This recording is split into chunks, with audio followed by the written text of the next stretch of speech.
Free ফায়ারের নতুন আপডেটের পর যারা এখনো পর্যন্ত তোমাদের ফোনে ফ্রি ফায়ার প্রক্সি সার্ভারটা সেট আপ করতে পারে নাই, তোমাদের জন্য আমার এই ভিডিওটা। তোমরা অনেকেই ফ্রি ফায়ার প্রক্সি সার্ভারটা সেট আপ করার জন্য আস্ততবাটা অ্যাপটা খুঁজতেছো, ফ্রি ফায়ার গ্লোবাল খুঁজতেছো। এগুলো আসলে কিছুই প্রয়োজন নাই, জাস্ট 1 মিনিটে ফ্রি ফায়ার প্রক্সি সার্ভারটা সেট আপ করে ফেলতে পারবা। আমি যেটাতে এখন খেলতেছি এটাই হচ্ছে ফ্রি ফায়ারের প্রক্সি সার্ভার। বর্তমানে আমি যে আইডিতে রয়েছি এটাই হচ্ছে বর্তমানে ফ্রি ফায়ারের সবচেয়ে রেয়ার প্রক্সি সার্ভার। এই প্রক্সি সার্ভারটা সেট আপ করা জাস্ট 1 মিনিটের কাজ। এটি খুব সহজেই সেট আপ করতে পারবা তোমাদের ফোনে। তোমরা সবাই এটা সেট আপ করতে পারবা। ফ্রি ফায়ার নতুন আপডেটের পর ফ্রি ফায়ার প্রক্সি সার্ভারটা সেট আপ করা খুবই সহজ করে দিয়েছি এবং কোনো নেটওয়ার্ক প্রবলেম নাই। সবকিছু খুব সহজেই তোমরা এই প্রক্সি সার্ভারটা সেট আপ করতে পারবা। 6 বছরের বাচ্চাও এই প্রক্সি সার্ভারটা সেট আপ করতে পারবে, কারণ আপডেটের পর এত সহজ হয়ে গেছে যে প্রক্সি সার্ভার সেট আপ করা মানে কোনো সিজুকো অ্যাপ লাগতেছে না, কোনো ডেভেলপার অপশন লাগতেছে না, একেবারে সহজে প্রক্সি সার্ভারটা সেট আপ করতে পারবা। যারা যারা আপডেটের পর এখনো প্রক্সি সার্ভারটা সেট আপ করে নাই, আমি আমার ইউটিউব চ্যানেলে proxy server set up video দিয়ে দিয়েছি, তোমরা তাড়াতাড়ি গিয়ে সেট আপ ভিডিওটা দেখে নাও। অন্যান্য ইউটিউবারদের তুলনায় আমি খুব সহজে এই প্রক্সি সার্ভারটা সেট আপ করা শিখিয়ে দিয়েছি। তোমরা আমার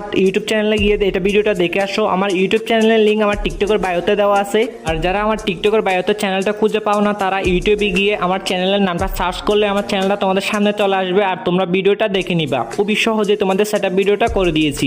আরেকটা কথা, আমরা 10,000 ফলোয়ারের খুব কাছাকাছি। তোমরা সবাই একটা করে ফলো করে দিবা এবং ভিডিওতে একটা লাইক দিয়ে কমেন্ট করতে ভুলবা না।